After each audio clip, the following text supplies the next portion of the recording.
J'espère que vous êtes encore nombreuses et nombreux à être avec nous pour cette dernière séance qui va être sur les femmes alumni de l'EPFL. Donc, l'EPFL forme chaque année près de 2000 ingénieurs et architectes qui vont aller sur le marché du travail, dans l'économie et dans la recherche. Et parmi eux, 20% de femmes. Et c'est un plaisir de présenter Leila Oye, qui est diplômée en génie chimique de l'EPFL et directrice de l'EPFL Alumni, et qui va nous parler de ce réseau mondial qu'elle gère et d'une étude qui a été faite récemment sur les femmes alumni de l'EPFL. Merci beaucoup, Leila. Je te laisse la parole. Bonjour, merci beaucoup, Guizou. C'est un réel plaisir, en fait, de vous accueillir ce soir à l'occasion de la Journée internationale des femmes. Pour nous, c'est une date importante, en fait. C'est la 4e année consécutive qu'on célèbre cette journée. C'est l'occasion de mettre en lumière, en fait, nos diplômés de l'EPFL, diplômés EES. Elles sont, en fait, de vrais role models. Elles ont des parcours remarquables pour les étudiantes et pour la société en général. Être femme et ingénieure de l'EPFL, c'est de moins en moins une exception. Depuis la première diplômée, qui s'appelait Cécile Butica et qui est diplômée en 1907, l'EPFL a produit plus de 7000 femmes ingénieures. En 1980, elles n'étaient que 14 dans leur volet. En l'an 2000, elles étaient 107 et l'année dernière, en 2020, elles étaient 514. Une augmentation exponentielle. C'est lors du premier panel qu'on avait organisé il y a 4 ans que j'ai réalisé à quel point ces femmes avaient une culture commune et une marque de fabrique et qu'il y avait un réel besoin de les rassembler. Nous avons depuis travaillé sur la création d'un club femmes EPFL Alumni qui a été lancé en septembre dernier avec un groupe de bénévoles engagés. J'aimerais justement profiter de l'occasion pour les remercier chaleureusement. Il s'agit d'Aurore Amodru, qui est co-directrice à la Romande d'énergie, Agnès Simon, qui est Business Director chez Medtronic, Laurence Lazer, qui est chef de projet à l'OMS, Marie-Ève Didier, qui travaille au CSEM, et ainsi que Emma Lejal-Glaude, qui est AI Engineer chez Swisscom et ex-présidente de Polyquity. Donc, avec ces femmes, nous avons monté de nombreuses initiatives, des soirées de networking sur Zoom, la pandémie ne nous a pas arrêtés, et la semaine prochaine, nous lançons des groupes de partage qui permettront à des alumni aux 4 coins du monde d'échanger en petits groupes sur les problématiques qu'elles rencontrent au quotidien. Alors oui, elles sont minoritaires, c'est clair, minoritaires dans les études, mais également elles le sont souvent dans le monde professionnel. Avec le Bureau de l'égalité des chances de l'EPFL, nous étions très curieuses en fait de mieux connaître ces femmes, leur parcours professionnel et les défis auxquels elles doivent faire face. Cet été, 2 jeunes diplômés nous ont aidés à concrétiser ce projet en menant une enquête auprès de 5000 femmes diplômées de l'EPFL. Manon et Clara, elles sont venues ce soir vous présenter justement les résultats de cette enquête. J'ai le plaisir de vous les présenter. Il s'agit de Manon Poffet, qui est diplômée en génie mécanique 2020, ex-présidente du Forum EPFL et actuellement Project Engineer chez Helbling Technique à Zurich. Bonjour. Voilà. Et je vais également vous présenter Clara Migliarini, qui est diplômée de l'Université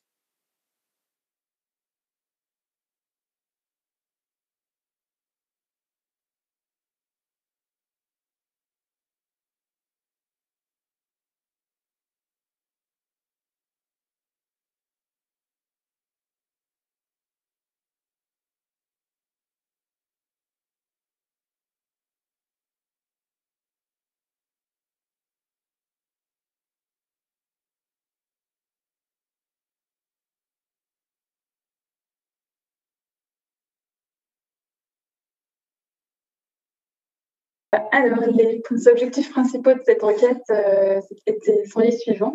Donc, d'abord, on a voulu recueillir des données sur la formation et sur le parcours professionnel des femmes alumnies. Ensuite, on a voulu analyser les possibilités et difficultés de conciliation vie professionnelle et vie privée et finalement identifier les freins et opportunités de carrière. Donc, on a mené cette étude, elle a été mandatée, disons, par EPF Alumni avec le Bureau de l'égalité des chances. Elle a été réalisée l'été passé, en août 2020. sous forme d'un questionnaire en ligne. Et voilà. Ensuite, cette enquête a été remise à l'Institut de sondage MIS-TREN pour vérification, validation des résultats.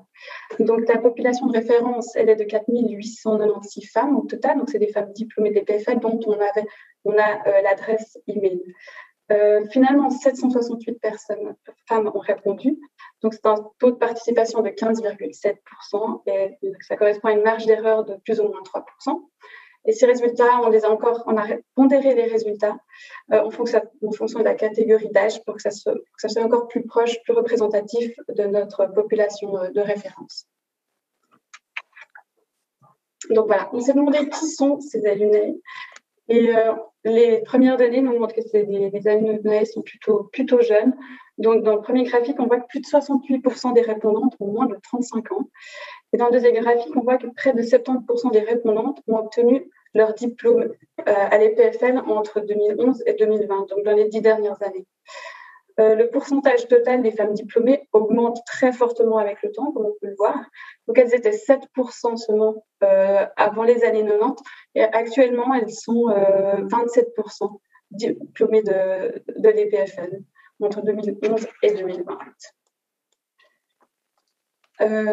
Concernant la faculté, donc le pourcentage des femmes alumni dépend beaucoup de la faculté et de la section.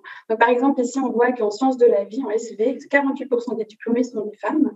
Cette section, qui a été lancée en 2002, pousse beaucoup les chiffres vers le haut et elle représente 16% des alumni qui ont répondu. À l'inverse, 11% des diplômés sont des femmes en sciences et techniques de l'ingénierie, donc mécanique, microtechnique, matériaux, et électronique. Elle représente près de 20% de l'ensemble des femmes alumni qui ont répondu à cette enquête.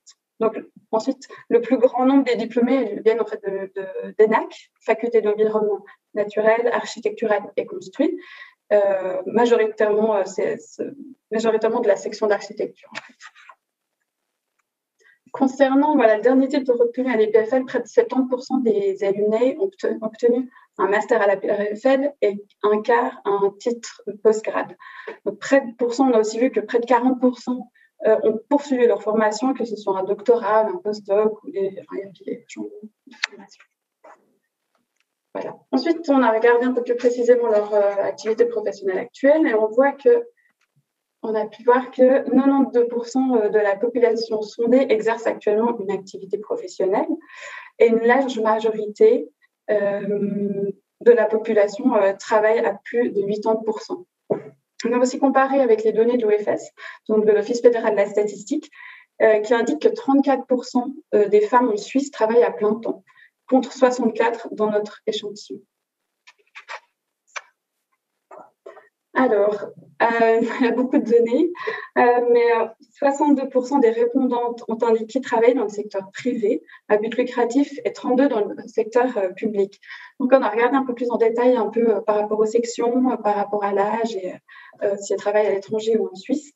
Et on voit que les sections de sciences de la vie et sciences de base, donc chimie, physique et mécanique, elles travaillent plus dans le domaine public, en fait. Et on se disait que c'est sûrement qu'elles sont plus aussi dans le milieu académique, elles restent plus souvent dans le milieu académique. Aussi, on a vu que 47% des femmes travaillant à l'étranger travaillent aussi dans le secteur public. Et là aussi, on s'est dit que c'est principalement des carrières académiques qui sont amenées à se déplacer à l'étranger. Et de manière générale, la très large majorité des alumni travaillent en Suisse, donc elles restent après leur formation dans le pays, et que seulement 21% travaillent à l'étranger. 21%, pardon. Concernant le secteur d'activité, les alumni travaillent dans des secteurs très variés, mais environ 20% travaillent dans l'éducation et la recherche, 17% dans la santé, 16% dans l'architecture et la construction et finalement 11% dans l'industrie. Donc, on peut vraiment dire que la majorité des alumni ont une fonction technique. Voilà. Alors, concernant l'activité professionnelle et le type de poste, en fait, le type de seniorité, les barres rouges indiquent les femmes avec un niveau de seniorité de cadre moyen et supérieur. Et 32% des alumni ayant répondu au sondage occupent une position avec une fonction dirigeante contre 25,5%, vous voyez, dans l'encadré, de l'ensemble des femmes en Suisse, de nouveau selon l'Office fédéral de la statistique. Et ce qui est intéressant, c'est aussi de voir que pour la tranche d'âge 36-45 ans, elles sont 48% à occuper des postes à responsabilité. Donc, comme on a vu avant, on a quand même une population assez jeune et on se réjouit de voir aussi l'évolution ces prochaines années. Donc, ça tire un peu tout vers le bas. 17% des répondantes indiquent travailler dans le milieu académique, dont seulement 3% seulement sont professeurs. Et chez nous, dans notre population, 4% des répondantes ont indiqué être indépendantes, contre 12% des femmes dans la population suisse. Voilà. Concernant le salaire, 32% des alumni interrogés ont indiqué gagner entre 100 000 et 150 000. Et les chiffres de l'OFS indiquent un salaire médian de 113 000 pour les femmes diplômées universitaires et EPF en Suisse. Mais voilà, il faut faire attention que dans ces barres, en fait, notre salaire médian, il se situe entre 75 000 et 99 000 pour les PFL et non de 100 000 à 150. Donc, ça, c'est lié de nouveau à notre population qui est plutôt jeune. Et il faut aussi prendre en compte d'autres facteurs, comme par exemple l'âge d'une part, mais aussi le secteur d'activité. Donc, la finance, la santé, l'industrie, il y aura des salaires plus élevés que dans l'architecture ou la recherche. Voilà. Ensuite, on a regardé un peu le taux d'occupation et le fait d'avoir des enfants. Et dans le graphe de gauche, on montre l'impact des enfants sur le taux d'activité.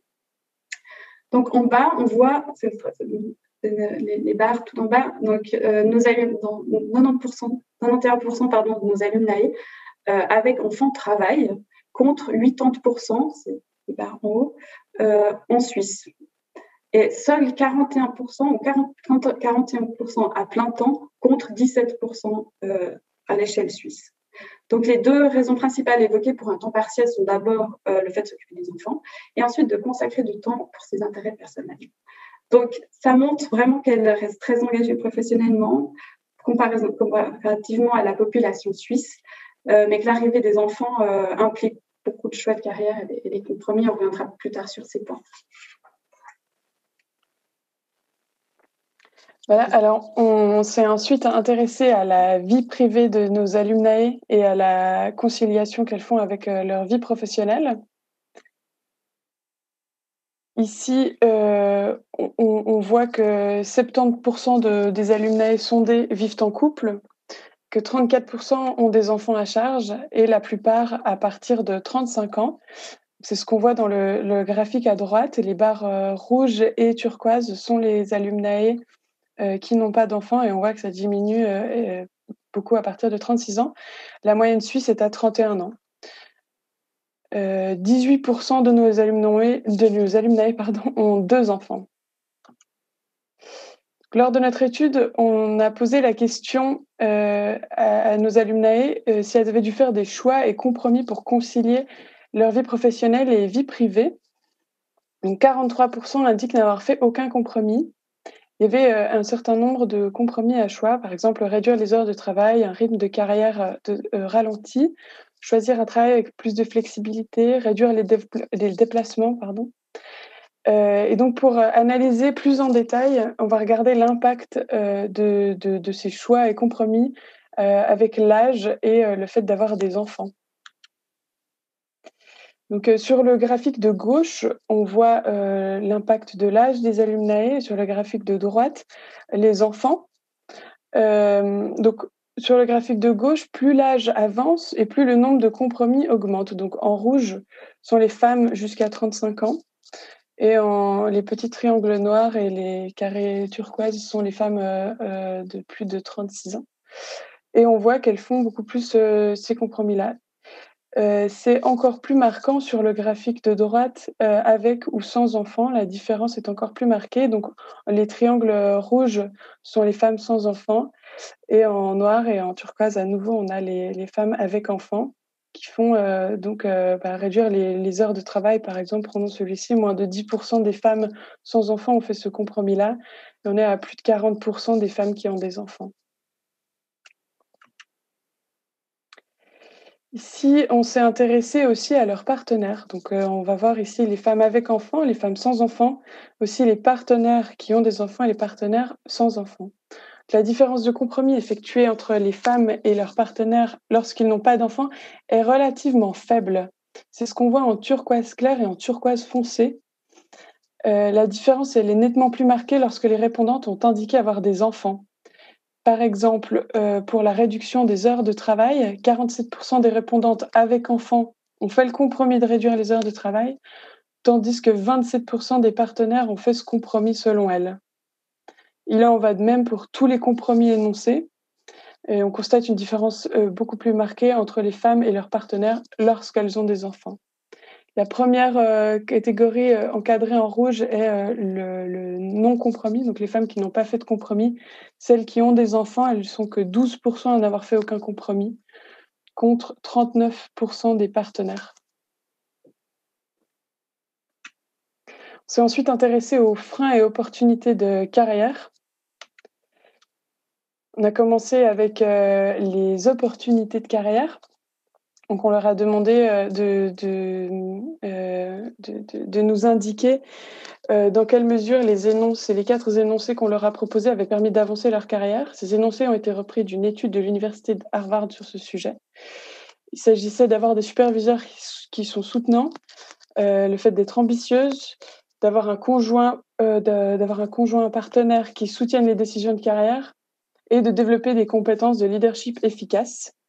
Il en est ressorti qu'avoir des superviseurs qui vous soutiennent et être ambitieuse étaient les facteurs qui avaient le plus aidé les alumni dans leur vie professionnelle. Les répondantes avaient ensuite la possibilité de s'exprimer librement à ce sujet et leurs réponses ont permis de valider ces facteurs d'avancement. On voit ici 3 exemples. L'attitude du supérieur hiérarchique, il peut soit être un bon coach et ainsi favoriser l'avancement, soit au contraire mettre des freins considérables. Voilà, détermination, ambition claire, ne pas avoir peur de nager contre le courant. Voilà. Il y en a eu énormément, on reviendra dessus tout à l'heure. Ensuite, on s'est intéressé aux ralentisseurs potentiels de carrière. Donc, exactement de la même façon que pour la question précédente, on leur a proposé 4 énoncés qu'elles ont pu ensuite évaluer à quel point est-ce que ça avait pu ralentir ou non leur carrière. Les freins ont été le plus souvent mentionnés par les répondantes, le fait de travailler dans une culture inhospitalière, mais prioriser la famille par rapport au travail et prendre des congés et réduire son temps de travail concerne moins les femmes sans enfants, ce qui explique un si fort taux de réponse sans opinion, c'est 44 et 43% qu'on retrouve ici. Et aussi, on regarde la population de femmes avec enfants, c'est des critères qui ont beaucoup impacté et ralenti leur carrière. Donc ici, à nouveau, on a proposé de s'exprimer librement, que la responsabilité et la confiance sont souvent données plus rapidement à un homme qu'à une femme pour une expérience égale. Les grossesses et naissances sont le plus gros facteur de ralentissement de carrière dans la mesure que l'on a moins d'énergie et de temps à consacrer au travail et surtout autant de networking requis pour faire avancer notre carrière. Ensuite, on a encore laissé la possibilité aux alumnae de donner des conseils. Enfin, on leur a demandé quels conseils elles auraient aimé recevoir en tout début de carrière et qui pourraient être utiles à une jeune diplômée EPFL. On a reçu beaucoup de réponses très variées qu'on a regroupées ici en ordre d'occurrence. Donc, par exemple, d'avoir confiance en soi, de faire ce qu'elles aiment et ce qui les passionne, de se faire coacher, en partie dans leur recherche de travail, d'avoir accès à du mentorat, de réseauter, de se donner à fond pour sa carrière, de ne pas abandonner, d'être prête à affronter le monde du travail masculin et l'intimidation qu'il peut y avoir. Voilà, pas oublier non plus l'équilibre travail-vie privée. Donc pour conclure, on a 68% de nos alumni qui ont moins de 35 ans. C'est donc un panel très jeune et leur nombre augmente énormément avec les années. On a actuellement de plus en plus de femmes ingénieures sur le marché. Malgré tout, on reste minoritaire. C'est des femmes, on l'a vu dans ces chiffres, qui sont engagées professionnellement, qui travaillent même lorsqu'elles ont des enfants. Cependant, elles font toujours plus de compromis que les hommes. Elles font face à des cultures qui sont inhospitalières et le soutien de leur supérieur hiérarchique est un facteur très important. ce qui prouve que la politique d'entreprise est particulièrement importante pour l'avancée des carrières des femmes. Le Conseil fédéral a d'ailleurs donné comme objectif d'augmenter le nombre des femmes au conseil d'administration et dans les directions d'entreprise. Pour ça, il faut pouvoir permettre aux femmes de pouvoir y arriver. Et des actions sont nécessaires pour permettre à ces femmes ingénieures de contribuer et maximiser le retour sur investissement de l'éducation reçue. Ça peut passer par des congés parentaux, des structures de garde d'enfants, des horaires plus flexibles. Voilà, quelques exemples que l'État et les employeurs se doivent de mettre en place pour permettre aux femmes et aux hommes de mieux concilier leur vie professionnelle et leur vie privée. Et voilà, ça transparaissait bien dans cette étude, en tout cas. On arrive déjà à la fin. Donc, merci beaucoup pour votre attention. Et encore merci à Leïla et Hélène de nous avoir permis de travailler sur ce sujet passionnant cet été. Et voilà, j'ai repassé la parole à Leïla. Merci beaucoup Manon et Clara pour l'excellent travail que vous avez fait justement et d'avoir présenté aujourd'hui également. J'aimerais juste vous poser quelques questions en fait, puisque vous avez quand même passé du temps cet été justement sur cette étude. Qu'est-ce qui vous a le plus marqué en fait, Manon, peut-être tu veux commencer? Oui, je peux commencer. Alors moi, ça a été vraiment la partie compromis dont on a parlé tout à l'heure. Ce graphique assez compliqué où on voyait la différence entre les hommes et les femmes, voilà, les compromis qu'ils avaient faits durant leur carrière, qu'il y a une si grande différence. Et puis, en fait, que c'est pas tant une différence entre les hommes et les femmes, mais c'est plutôt une différence à partir du moment où il y a des enfants qui sont en jeu. Et où là, l'écart se creuse énormément sur les compromis qui sont faits dans la carrière. Donc, c'est vraiment le point qui m'a le plus marqué de cette étude. De cette étude, oui. C'est assez flagrant, effectivement. Et pour toi, Clara, qu'est-ce qui t'a le plus marqué quand tu as travaillé sur ces chiffres? Alors moi, ce que j'ai beaucoup apprécié sentir, en fait, c'était vraiment l'engouement des femmes en fait, pour cette thématique et voir qu'on avait des réponses très riches. Et on a bien fait de mettre des champs libres pour vraiment qu'elles puissent s'exprimer et donner des conseils et leurs avis. Et je trouve qu'il y a eu beaucoup de réponses intéressantes. Elles ont bien beaucoup écrit. Et on sent vraiment qu'il y a une envie de pousser les plus jeunes, comme tu disais avant, Leïla, d'être rôle modèle et puis de participer à un réseau, d'être en lien parmi. Et puis, on sent envie d'être ensemble et de se pousser mutuellement. C'est super. Ça, c'est vrai on avait fait aussi, on avait posé d'autres questions qu'on n'a pas présentées ici sur l'intérêt d'un club femme justement et sur leur lien à l'EPFL et puis là quand on organise des événements, il y a vraiment un engouement très très fort au sein de la communauté, on le sent. Donc voilà, peut-être encore juste une petite question pour Manon. Manon, tu étais ex-présidente du forum et tu viens de diplômer et moi j'aimerais juste comprendre en tant que tu es une alumna de l'EPFL maintenant. Et pour toi, comment est-ce que tu vois justement l'importance du réseau d'une façon générale et plus particulièrement justement du réseau alumni EPFL? Ouais. Alors moi, j'ai personnellement toujours fait appel à mon réseau. C'est d'ailleurs comme ça que je me suis retrouvée à faire cette étude cet été, en contactant Leïla. En temps de pandémie. Et moi, je trouve qu'il est particulièrement important. Et puis, particulièrement entre femmes, je pense qu'il y a moyen de se soutenir. Et puis, pour moi, il est d'une importance cruciale. J'ai fait aussi appel au mentorat cet été, qui m'a beaucoup aidée dans mes recherches d'emploi, dans voilà, savoir un petit peu où est-ce que j'allais, les premières problématiques qu'on peut avoir quand on arrive dans le monde du travail. Je pense que c'est vraiment crucial et je me réjouis de ce club des femmes aussi dans ce sens-là.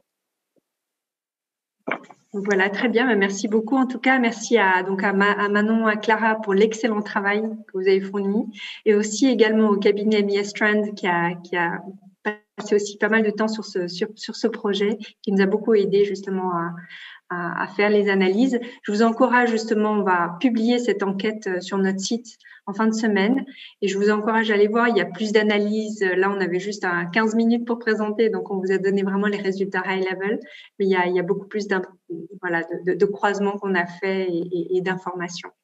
Alors, c'est pas fini d'ailleurs, on a demandé en fait à des alumni de venir témoigner.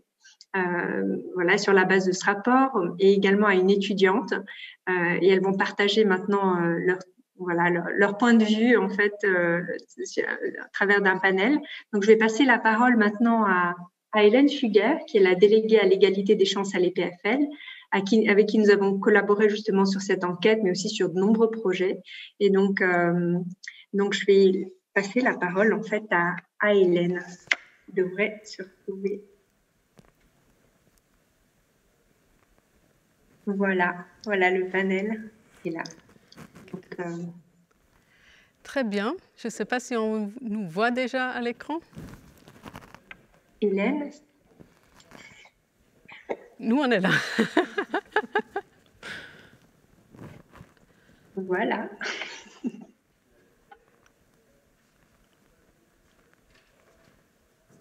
Si tu veux prendre la parole, tu es en mute. Non, moi je suis là, mais je ne sais pas, pour nous, on ne nous voit pas. OK, pardon. Je prends donc la parole en partant du principe qu'on nous voit sur l'écran, pour les gens qui y sont. Merci beaucoup pour cette présentation vraiment très, très riche et intéressante. Et j'ai donc le plaisir d'animer cette table ronde avec 3 alumnas et une étudiante EPFL.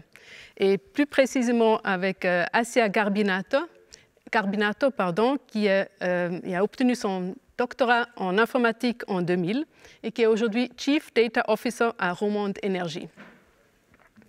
Après, nous trouvons sur notre table ronde Céline Arretans, qui a obtenu son bachelor en mathématiques en 2014 et qui est aujourd'hui CEO et co-founder de Istia Digital Solutions. Finalement, nous trouvons Anna Lasne, qui est étudiante en bachelor en sciences de la vie et vice-présidente de l'association d'étudiantes et doctorantes EPFL. Et à côté de moi, Azalée Truand, qui a obtenu son master en architecture en 2008 et qui dirige aujourd'hui le bureau Truand Architecture. Avant d'entamer le premier tour de cette table ronde, j'aimerais signaler qu'il est prévu que nous puissions répondre à quelques questions de spectatrices et spectateurs. Et je vous encourage donc dès maintenant de poser vos questions via la fonction chat. Commençons par Céline Arretans. Céline, vous avez un parcours, je ne sais pas s'il est unique, mais en tout cas vraiment remarquable. Après des études en mathématiques à l'EPFL, que vous avez terminé par un bachelor, vous avez poursuivi vos études par un autre bachelor en HEC à l'UNIL. Puis vous vous êtes tourné vers le monde du travail, quelques stages, et à 24 ans, avec une partenaire, vous vous lancez dans l'entrepreneuriat et vous créez Istia Digital Solutions. Mais première question, qu'est-ce qui vous a motivé ou qu'est-ce qui a motivé ce choix de l'entrepreneuriat et pourquoi c'est la digitalisation que vous avez choisie? Alors, je pense que vous l'avez vu d'ailleurs dans l'étude précédemment, c'est vrai que l'entrepreneuriat, ce n'est pas un choix commun quand on est diplômé de l'EPFL. Malheureusement, d'ailleurs, c'est vrai que ça ferait plaisir de voir un peu plus de femmes dans le monde de l'entrepreneuriat, parce qu'on a tout à fait notre place dans ce monde-là. Moi, le choix que j'ai fait de l'entrepreneuriat, ce n'était pas vraiment un choix du jour au lendemain. C'était vraiment un processus qui a été mûrement réfléchi, on va dire. Et je pense que c'est surtout... En fait, en sortant des études, on ne sait pas trop ce qu'on veut faire. Et également, dans l'étude qu'on a vue, il y avait un des conseils qui était de ne pas hésiter à vraiment se tourner vers ce qui nous plaît. Et je pense que c'est vraiment ça qui a motivé mon choix de devenir entrepreneur, parce que ça fait partie, je pense aussi, de mon caractère d'entreprendre des choses et d'être toujours en mouvement, de plancher sur plein de sujets différents et puis d'être à la fois au four, au moulin, de développer une entreprise. Et puis pour la partie digitalisation, je dirais que étant donné le monde dans lequel on vit, c'est vrai que la digitalisation est omniprésente et c'est un domaine qui est vraiment passionnant. Et quand on aime apprendre et qu'on a vraiment une soif intarissable d'apprendre toujours de nouvelles choses, je trouve que la digitalisation, c'est vraiment un domaine qui est sympa parce qu'on n'a jamais fini de l'épuiser. Il y a toujours de nouvelles choses à apprendre. Donc voilà ce qui a motivé. Très bien. Et si j'ose enchaîner avec une petite question, puisque vous avez commencé par un bachelor en mathématiques, qu'est-ce que ce bachelor vous a apporté? Qu'est-ce que vous en tirez encore dans votre travail de tous les jours? Alors souvent, je vois encore, j'appelle ça vraiment une déformation, alors peut-être pas professionnelle, mais une déformation de par mes études, mais c'est vraiment la rigueur et le cheminement et le raisonnement, ou quelque part qu'on soit en train de démontrer un théorème ou qu'on soit en train d'analyser un processus interne d'une entreprise, il y a toute une partie analyse et puis il y a une partie raisonnement et on découle ce raisonnement sur la base d'hypothèses et voilà, c'est un peu similaire. Et je pense que du coup, ça fait que vraiment nos remarques, j'ose espérer, sont pertinentes parce qu'il y a vraiment une réflexion et voilà, un espèce de cheminement comme ça qui nous amène à apporter ensuite des conseils aux entreprises en matière de digitalisation. Merci beaucoup. Voilà, je me tourne vers Assia Garbinato. Vous êtes ingénieur en informatique. Vous avez fait une première formation en Algérie, puis vous êtes arrivé en Suisse. Vous avez obtenu une équivalence, puis vous avez poursuivi par un doctorat à l'EPFL, donc en informatique. Après, donc vous avez embarqué dans une carrière très riche dans le domaine des data sciences et de l'intelligence artificielle. Aujourd'hui, je l'ai mentionné, vous êtes Chief Data Officer chez Romande Énergie. Maintenant, tout d'abord, peut-être en quelques phrases, qu'est-ce que le rôle d'une Chief Data Officer? Alors, le rôle du Chief Data Officer, c'est très large, hein, c'est tout ce qui gravite autour de la valorisation des données, donc comment on exploite des données soit pour monitorer des processus, soit pour tirer profit de certaines causalités qui existent entre certaines données, soit pour créer des nouveaux business models ou tout simplement monitorer l'activité de l'entreprise. Donc c'est vraiment très varié. Et dans mon cas, comme on est dans l'énergie est impalpable, hein, c'est très très abstrait. Et la seule façon qu'on a finalement de la modeler, un peu comme de la pâte à modeler, comprendre il y a combien de flux qui passent où, comment on peut optimiser, il n'y a pas de miracle, on doit un peu reconstituer cette image 3D avec des données et à partir du moment qu'on commence à la reconstituer, on peut commencer à optimiser. Merci beaucoup. Maintenant, je vais vous poser une question un peu différente, mais qui me tient beaucoup à cœur et je pense à toutes ici.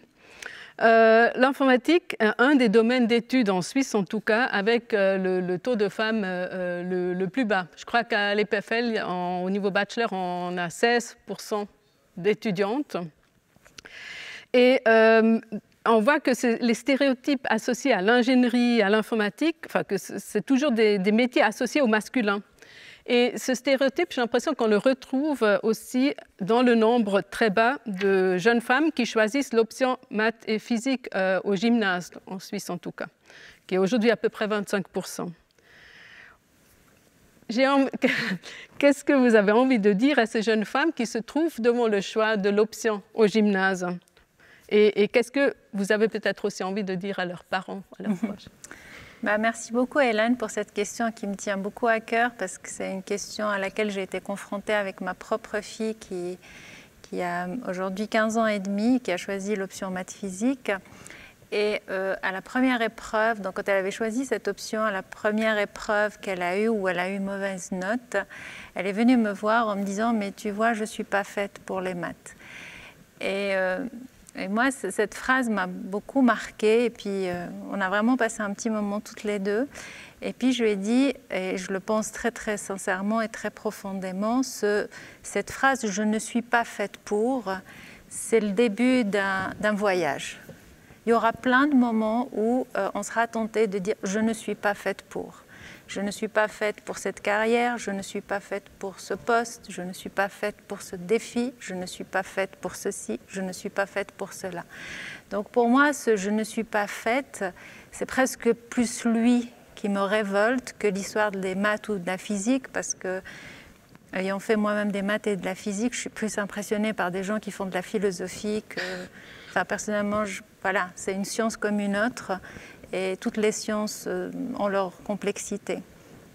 Et moi, c'est vraiment ce que j'ai dit à ma fille. Je lui dis, fais attention, tu feras ce que tu voudras, tu seras peut-être peintre, pianiste, ce que tu veux, mais fais attention à cette phrase sournoise, je ne suis pas faite pour. Parce que plus tard, peut-être tu veux être réalisatrice de documentaires, c'était un peu son rêve à ce moment-là, tu auras plein de difficultés.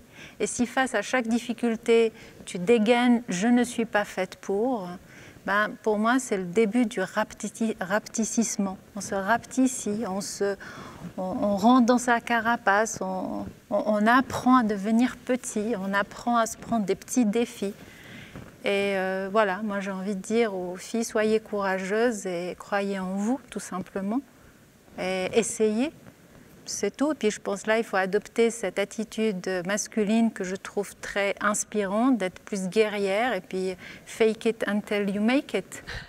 Et je vais dire, il n'y a rien de mal. Il n'y a personne qui est parfait du jour au lendemain, c'est un processus. Il n'y a personne qui maîtrise tous les théorèmes du jour au lendemain. On fait, on se trompe, et puis un beau jour, on se rend compte que... Et le conseil que je donnerais aux parents, peut-être aux parents des filles, il faut faire attention à... Des fois, comme on dit, l'enfer est pavé de bonnes intentions. Des fois, on a vraiment un discours très protecteur, peut-être un peu plus. Et je pense qu'on ne leur apprend pas assez à être courageuses. Et des fois, on a l'impression qu'on veut les protéger de tout. Donc dès qu'elle dit « je ne suis pas faite », oui, oui, oui, alors fais latin. Non, peut-être ça vaut la peine de discuter avec elle, de creuser, de comprendre et lui dire peut-être la vraie motivation, c'est que tu as peur. Donc voilà, donc je dirais qu'il faut aider les filles à être un peu plus courageuses. Merci beaucoup pour ce témoignage. Je suis sûre qu'il résonne dans beaucoup de cœurs et de têtes. Merci. Voilà. Azalée. Contrairement à l'informatique, en architecture, on trouve une quasi-parité entre étudiantes et étudiants, en tout cas, je dirais peut-être depuis 10 ans. Pendant longtemps, toutefois, l'image des carrières d'architecte est restée quand même un peu genrée. On a d'un côté l'idée de la star, l'architecte en tant que génie, une image projetée plus facilement sur les hommes que sur les femmes. Et de l'autre côté, l'image de l'architecte sur le chantier qui dirige des corps de métier du bâtiment essentiellement composés d'hommes. J'ai envie de savoir de vous, est-ce que vous avez un peu aussi senti le poids de ces images dans votre carrière? Vous avez d'abord collaboré dans le bureau de votre père, puis vous avez repris le bureau. Voilà, est-ce que ça a été un processus facile? Comment vous y êtes fait votre place? Alors ça a été un processus difficile. Non, ça a été difficile parce qu'il fallait faire sa place justement. C'était compliqué parce que j'étais confrontée dans toutes les entreprises sur un chantier, c'est quasiment que des hommes. Donc du coup il faut apprendre à communiquer avec eux parce que forcément quand la direction des travaux est représentée par une femme, c'est toujours un peu... on donne quand même des ordres, on donne des directives sur un chantier, puis ça passe, suivant les cas, c'est pas pour tout le monde la même chose, mais ça passe pas bien. Donc déjà sur un chantier, moi j'ai dû apprendre à parler aux personnes. Moi j'ai appris avec mon père, et puis c'est vrai qu'un homme qui parle à un autre homme, c'est pas du tout la même chose qu'une femme qui parle à un homme. Et donc j'ai dû trouver des tactiques, j'ai dû trouver ma manière de faire pour pouvoir faire avancer le chantier, faire passer mes idées, et puis oui, faire avancer le tout. Très bien, je crois qu'on reviendra encore un peu aussi sur ces questions. Et je passe tout d'abord encore vers Anna Lasné. Donc vous êtes étudiante en bachelor en sciences de la vie en 2e année. Pour commencer, vous avez entendu ces différents témoignages. Vous êtes encore justement, aux études. Est-ce que les questions des perspectives professionnelles, c'est quelque chose qui est déjà un peu dans votre tête? Comment ça se présente? Quelles sont les questions qu'on se pose quand on est en 2e année bachelor sciences de la vie? Pour être franche, au moins personnellement, je ne me préoccupais pas tellement avant, surtout vu que la première année est si stressante, il n'y a pas vraiment le temps de penser, on va dire, au futur si lointain. C'est vrai que j'y ai pensé beaucoup plus quand la pandémie a commencé. car il y a tellement de médias qui parlent juste du travail et du futur dans le travail. Je sais que par exemple pour ma section, c'est un peu plus difficile de trouver du travail dans le privé, mais dans le public, il y a plein de places, au moins pour ce que je veux faire moi-même. Et pour l'instant, ce que je me demande surtout, c'est des questions par rapport à la pandémie et comment elle va affecter en fait le futur, ou notre futur des étudiants. Par exemple, cette année, j'ai pu assister qu'à 2 cours en laboratoire. Et du coup, ma formation est vraiment impactée. Du coup, je me demande comment cette formation qui est inexistante va vraiment impacter le futur. Et en fait, quand je vais essayer de trouver un travail. Par exemple, là, j'ai un stage de bachelor à faire l'année prochaine. Personnellement, je vais le faire pendant l'été. Mais c'est un stage en laboratoire. Et tout le monde a toujours demandé si on a de l'expérience en laboratoire. Personnellement, j'ai vraiment de la chance parce que j'ai passé ma première année en chimie-génie chimique. Et du coup, j'ai pu assister à plusieurs cours en laboratoire. Mais pour les personnes qui ont fait seulement les 2 cours, je pense que ça doit être très difficile maintenant juste de trouver ce stage-là. Est-ce que vous avez l'impression que dans votre domaine, voilà, il y a des enjeux, ou est-ce que toutes les questions liées au plafond de verre ou à la question, un peu qu'on a entendu, conciliation, c'est des questions voilà, qui sont encore très loin, ou est-ce que vous avez l'impression que ça vous impacte déjà un peu ces stéréotypes aussi, ou ces réalités aussi? Alors, personnellement, ça m'impacte un peu plus, genre chaque année un peu plus, on va dire. Et aussi, vu que je suis vice-présidente à l'EPFL, c'est quand même quelque chose dont on parle et on entend parler souvent. Du coup, il y a quelques stéréotypes qui me font quand même un peu peur encore, et j'ai peur que je vais devoir, en fait, voir ces stéréotypes en cours dans le travail. Parce que pour l'instant, en SV, il n'y a pas vraiment ces stéréotypes, vu qu'il y a la parité presque. Et du coup, ça, c'est vraiment quelque chose qui me fait personnellement peur dans le futur, de voir ces stéréotypes et de les subir moi-même. Okay. Très bien, merci. Je reviens vers Asia Carbinato. J'ai vu dans un portrait que vous avez fait il y a quelque temps que vous avez dit que vous aimez bien vous présenter en commençant par dire que vous avez 3 enfants. J'ai envie de vous dire, voilà, pourquoi est-ce si important pour vous d'affirmer en même temps votre carrière et le choix familial? Parce que ça a été, peut-être parce que j'en suis particulièrement fière, et puis ça a été un parcours du combattant de faire ces 2 choses. Ça n'a pas été facile pour moi, et d'ailleurs pour notre couple, hein, parce que je n'y serais pas arrivée si j'avais un partenaire qui ne me soutenait pas. Et j'ai fait 3 enfants. Donc 3, c'est pas 1, c'est pas 2. 3, c'est 3.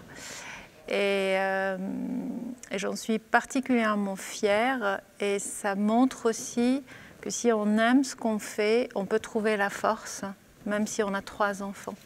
Et j'aime mes enfants et je pense que je suis une bonne maman. Donc ça ne fait pas non plus de moi une mère de 2e zone.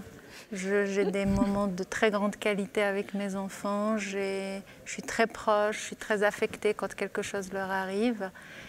Et voilà. Donc peut-être parce que c'est important, et peut-être aussi c'est une façon que j'ai de donner du courage à plein d'autres jeunes femmes qui arrivent et qui se posent cette question, est-ce que je peux, est-ce que j'ai le droit? Et de leur dire oui, tu peux et tu as le droit, et puis tu peux y trouver du plaisir, et c'est possible. Donc voilà. Merci beaucoup. J'ai aussi envie d'envoyer peut-être, de soumettre cette question à Azalée et à Céline. Vous êtes indépendante, hein, ou entrepreneur. Alors, on a vu que parmi les start-up ou les femmes, les diplômées de l'EPFL sont un peu moins nombreuses que leurs collègues masculins encore actuellement de se lancer dans l'entrepreneuriat, sauf en architecte, oui. Il y en a quand même justement pas mal. Alors, la question que j'ai envie de vous poser, c'est peut-être est-ce que les avantages ou des défis spécifiques dans la conciliation des sphères de vie, qui peut aussi inclure un hobby, un engagement politique, en plus. Enfin, j'en sais rien, mais voilà, quels sont un peu les défis ou les avantages que vous voyez en tant qu'entrepreneuse? Je vais laisser Azalée commencer. Mais moi, je vois beaucoup d'avantages, en fait.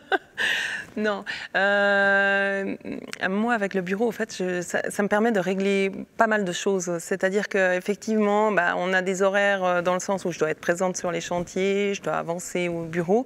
Mais c'est vrai que du moment qu'un de mes garçons est malade, il faut pallier.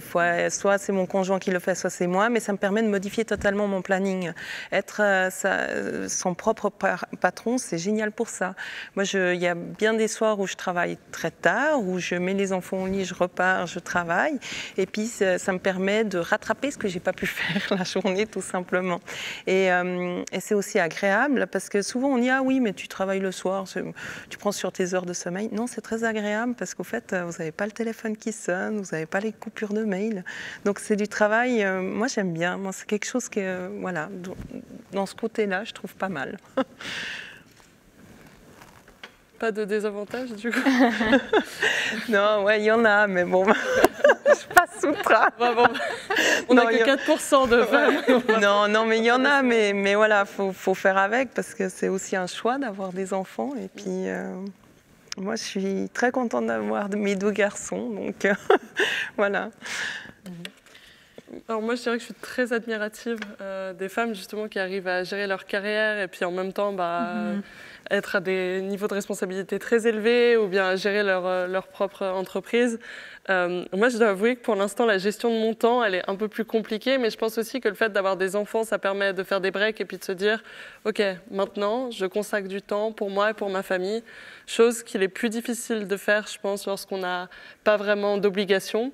Si ce n'est mon chien que j'ai pris récemment.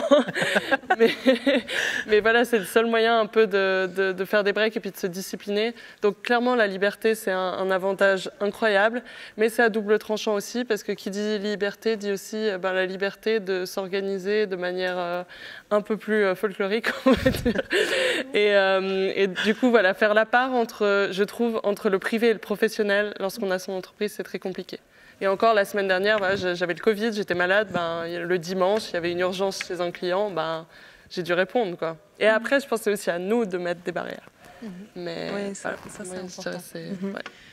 Et puis, j'avais envie de vous dire, vous demander si ça vous énervait aussi qu'on pose cette question surtout aux femmes, mais je renvoie peut-être simplement à l'étude, et puis pour souligner combien, en fait, l'entreprise peut faire une différence, j'imagine, les supérieurs hiérarchiques pour accommoder justement, enfin pas accommoder, simplement permettre aux personnes, aux femmes d'assumer leur rôle familial et puis le rôle des pères. Donc voilà. Voilà, passons, je vais juste regarder, l'heure. Oui, effectivement, on doit continuer. Et puis j'aimerais passer à Anna Lasné-Nouveau. Vous êtes vice-présidente de l'association EPFL. Et puis pour toutes les personnes qui se disent EPFL, est-ce que c'est ça, est-ce que vous êtes la vice-présidente de Martin Vetterli? Non, on parle de EPFL. Voilà, comme ça, c'est clair. Ça porte à confusion. Très joli jeu de mots. Est-ce que vous pouvez nous présenter l'association et qu'est-ce qui a été votre motivation de rejoindre? Oui, alors avec plaisir. En fait, c'est une association féminine. Notre but, c'est surtout de créer une communauté où les étudiantes se sentent à l'aise et intégrées au campus. Cette année, on a ouvert les portes à tous les genres. Avant, c'était seulement pour les femmes. Mais du coup, notre but aussi, c'est de promouvoir les femmes dans les sciences pour vraiment montrer les rôles modèles. Et pour ça, on fait des événements comme des conférences ou des workshops, soit avec nos sponsors, soit avec des intervenants externes. Nous avons aussi un programme s'intitulant Little Sister, qui veut dire du coup petite sœur, et où on met en contact 2 étudiantes d'années différentes. Et comme ça, elles peuvent s'entraider durant leur cursus d'études, soit personnellement ou aussi juste professionnellement, comme elles veulent. Personnellement, j'ai choisi d'intégrer l'association juste pour trouver une communauté. Je viens de changer de section et à cause de la crise sanitaire, je n'ai pas vraiment rencontré de nouvelles personnes. Et du coup, je voulais vraiment juste être intégrée dans une communauté qui me manquait. Et j'ai choisi EPFL parce que l'idée de faire une communauté où tout le monde se sent à l'aise et en sécurité me plaît vraiment. Après, j'ai choisi d'être membre du comité parce que moi-même, je voulais aider les membres le plus que je pouvais et vraiment faire de mon mieux pour que tout le monde se sente intégré ici au campus. Merci. Et puis la question qu'on nous pose du public résonne beaucoup ou très bien avec ce que vous venez de dire, Anna. C'est de dire, est-ce que le mentorat joue un rôle important dans la carrière? Et puis j'ai envie de poser la question à Céline. Voilà, vous étiez très très jeune quand vous êtes devenu, vous avez lancé votre entreprise. Enfin, vous êtes un leader. Il faut assumer tout à coup un rôle de leader. Est-ce que vous avez eu des mentors, des modèles de rôle? Comment vous avez appris? Alors la question du leadership, elle est toujours très intéressante, je pense. Et c'est vrai que ce n'est pas quelque chose qu'on a l'occasion de voir dans nos études nécessairement. Après, je pense que faire partie des associations, c'est clairement un bon premier pas dans la bonne direction à ce niveau-là. Moi, je dirais que les rôles que j'ai eus, ça va peut-être être un peu cliché, mais c'est vraiment ma mère qui était, elle aussi, entrepreneur. Mon père aussi également était entrepreneur, donc il l'est toujours. Et je pense que les deux ont joué un rôle à ce niveau-là. Après, c'est clair que bien sûr, je m'identifie plus à ma mère, étant donné que c'est une figure féminine. Et je pense que ça m'a aidée, en tout cas, à avoir un exemple. Et je pense que, de manière générale, pour que les femmes, justement, accèdent à des postes à plus haute responsabilité ou qu'elles aient envie de se lancer dans l'entrepreneuriat, je pense que les rôles modèles, c'est crucial. Et pour revenir un peu sur les études aussi à l'EPFL, moi, je tiens à dire qu'en tout cas, les professeurs femmes qui étaient en mathématiques étaient vraiment très inspirantes. Et je pense clairement qu'elles m'ont donné confiance en moi lors de mes études et également pour faire tout ce que je fais maintenant. Très bien. Maintenant, Céline, non, pardon, Azalée. Je voulais aussi vous poser la question. Les réseaux, le networking, peut-être aussi le mentorat, ça joue, j'imagine, aussi un rôle dans les carrières d'architecte. Est-ce que... Oui, ça joue un rôle. Bon, moi, je suis un peu mal placée parce que j'ai repris quand même le bureau de mon père. Alors, on peut dire que d'un certain sens, c'est mon mentor, là, c'était lui, en tout cas dans tout ce qui est architecture. Mais je rejoins une chose que Céline a dit, c'est vrai qu'effectivement, c'est très important, je pense, les parents, que ce soit le père ou la mère. Parce que ma mère, alors elle était femme au foyer, mais elle travaillait aussi au sein du bureau d'architecture. Donc, c'était aussi très important, c'est justement eux qui ont réussi à nous faire passer, parce que j'ai 2 sœurs, et les 2 sœurs sont aussi passées par le PFL. Ils ont réussi à nous donner cette envie de ne pas avoir de limites et d'aller de l'avant avec tout ce qui est, tout ce qui était peut-être interdit pour les femmes dans d'autres familles. Maintenant, pour tout ce qui est du réseau, effectivement, moi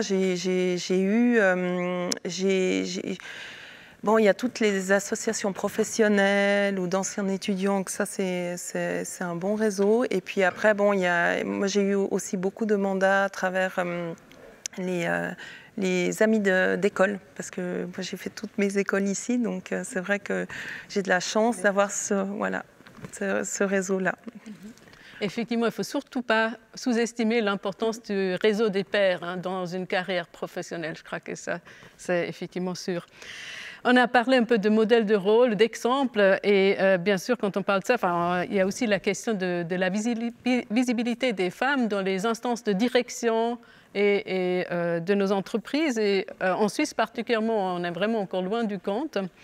Leila a dit avant que le Conseil fédéral a décidé que les grandes entreprises cotées en bourse en Suisse devront donc, ils ont une espèce de latence, mais devront arriver à au moins 30% de femmes dans leur conseil d'administration. Asia, que pensez-vous de cette mesure pour augmenter le nombre de femmes? Est-ce que c'est utile? Est-ce que c'est nécessaire qu'on fait de remonter énergie? Alors, moi, je pense que bien sûr, c'est utile. Ça serait difficile de dire que ce n'est pas utile. Par contre, je pense que des mesures comme ça ne doivent pas être présentées que de manière coercitive. parce qu'il faut combattre un peu toutes les croyances qu'il y a autour. Je lisais récemment qu'il y a une étude aux États-Unis qui a été faite sur plus de 13 années, où ils ont suivi plus de 1600 entreprises et ils ont suivi le cours de la bourse 2 ans après que des femmes aient été nommées au conseil d'administration. Et ce qu'ils ont pu observer, c'est que la bourse pénalise généralement sur les 2 premières années ce genre d'engagement. Et après, ça redevient normal, mais une des théories, c'est que généralement, quand une femme est nommée, on pense qu'il va y avoir un changement de priorité et que ça va être plutôt des objectifs sociétaux qui vont plus être mis en avant que de la compétence pure et dure. Et quand on lit ça, on se dit, bon voilà, il y a vraiment quelque chose qu'il faut travailler en profondeur. Et pour moi, il faut prendre un peu de la hauteur par rapport à ce débat et revenir à quelque chose où le marché nous attendra, c'est la diversité. Quand je parle de diversité, c'est au-delà du genre. Je pense qu'un conseil d'administration qui est composé de nos jours peut-être que de juristes gagnerait à ce qu'on y intègre des ingénieurs et des psychologues. Parce que la pandémie montre que le digital est partout. Et de la même façon, intégrer des femmes et, j'ai envie de dire, des femmes aussi avec des parcours différents. Parce que si on intègre des femmes qui ressemblent à d'autres hommes, je ne pense pas qu'on a vraiment créé de la diversité. Donc oui, je suis favorable et je suis favorable qu'on éduque et qu'on pousse un peu plus loin ce débat sur la diversité. Très bien. Il y a une dernière question peut-être, si chacune d'entre vous, un message encore aux étudiantes, ou étudiants aussi qui nous écoutent, pour que, bon, ce n'est pas les étudiantes et étudiants qui nous écoutent, mais peut-être les futurs étudiants, ou tout le monde, sur ce qu'on peut faire pour que dans l'avenir, il n'y aura plus que seulement 30% d'étudiantes à l'EPFL, mais 40%. Enfin, je vous laisse, soit vous vous adressez aux étudiantes et étudiants, un conseil pour cette population, soit vous dites ce qu'il faudrait changer pour que le nombre de femmes à l'EPFL dans 10 ans aurait augmenté nettement. Je ne sais pas si Azalée, vous avez envie. Oui. Bon, alors mon message, je vais répondre aux 2. Alors pour les étudiants et les étudiantes, moi je pense que c'est vraiment, faut croire en soi. C'est croire à ce qu'on fait. Croire qu'une erreur, enfin c'est tout à fait possible de faire des erreurs, on recommence et on recommence et on recommence jusqu'à que ça... Il faut persévérer, il ne faut vraiment pas lâcher le morceau et au bout d'un moment ça va marcher, c'est certain. Alors bon, ça c'est un peu ce que j'ai toujours fait et voilà, ça c'est vraiment mon message. Et puis après pour ce qui est, pour que la situation change à l'EPFL, alors là je vais m'adresser plus aux parents. Aux parents des étudiants, il ne faut pas mettre des limites. Ce n'est pas parce qu'on est une fille ou un garçon qu'on ne peut pas faire X ou Y, parce que c'est valable pour les 2 sexes. Mais je pense que vraiment, il faut laisser faire les enfants, laisser aller dans leurs rêves, on va dire ça comme ça, et puis les aider. Parce que c'est les pousser, il faut un peu pousser. Je veux dire, j'ai jamais eu aucune limite et j'ai vraiment pu faire ce que j'avais envie de faire. Donc ça, je pense que c'est important de ne pas casser les rêves des enfants. Voilà, plus rapidement, Anne. Oui, alors mon message surtout, c'est tenez bon. Je sais que la pandémie est extrêmement difficile pour tous les étudiants.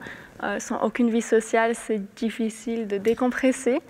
Mais on va le faire. Espérons que c'est le dernier semestre. Et vraiment, vous pouvez voir ou appelez vos amis, faites des zooms. Franchement, ça change, vous décompressez d'une autre manière, mais au moins c'est quelque chose. Et après, je sais, tout le monde dit ça, mais le sport, ça aide aussi énormément. Donc si vous pouvez aller courir ou...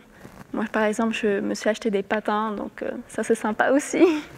Mais vraiment, tenez bon, je sais que c'est super difficile et avec les examens et on ne sait pas ce qui va se passer. Et le futur est vraiment flou. On va le faire et aidez vos proches ou vos amis qui se sentent pas bien ou qui vont dans la dépression. Il faut vraiment genre prendre contact avec tous nos amis et être sûr qu'eux, ils vont bien. Voilà, très rapidement encore. Oui. Moi, je dirais de se poser la question combien de fois est-ce qu'on n'a pas fait quelque chose parce qu'on a eu peur et de se dire que voilà, il y a la possibilité, en tout cas, d'entreprendre des choses si on fait abstraction justement de cette peur qui nous saisit. Et c'est pas grave d'avoir peur ou d'être stressé. Le tout, c'est de pas laisser cette peur ou ce stress nous paralyser. Et donc vraiment, le gros message que j'aimerais envoyer à tous ces étudiants et étudiantes, c'est de go for it. N'ayez pas peur, lancez-vous. Très bien. Ben moi, je pense que j'arriverai pas à dire quelque chose de mieux. Donc, méfiez-vous de la peur et dites-vous toujours qu'est-ce que je ferais si j'avais pas peur. Super, excellent mot de fin. Vraiment, merci beaucoup à tout le monde pour cette table ronde que j'ai trouvée très riche. Voilà, témoignage.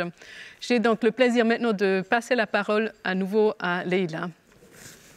Merci beaucoup Hélène, j'aime bien ce mot de la fin, go for it, même pas peur. Non mais c'est vrai, on a des talents incroyables. Imaginez ces 7000 femmes, on va conquérir le monde. Il faut vraiment les lâcher, il faut qu'on leur donne les moyens, vraiment.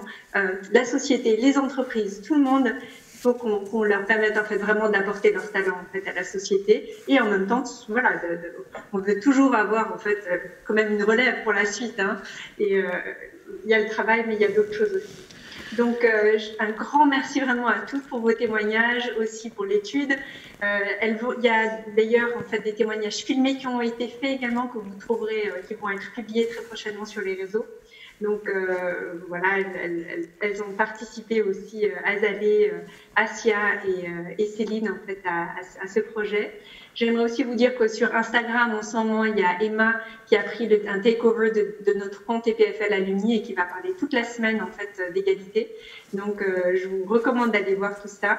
Et puis nous, on va continuer à mobiliser le réseau Alumni pour aider les étudiants, pour aider les PFL et pour surtout aider les alumnae elles-mêmes. Donc voilà, un grand merci à tous et je vous souhaite une très bonne soirée. Je passe la parole à Guizou pour conclure.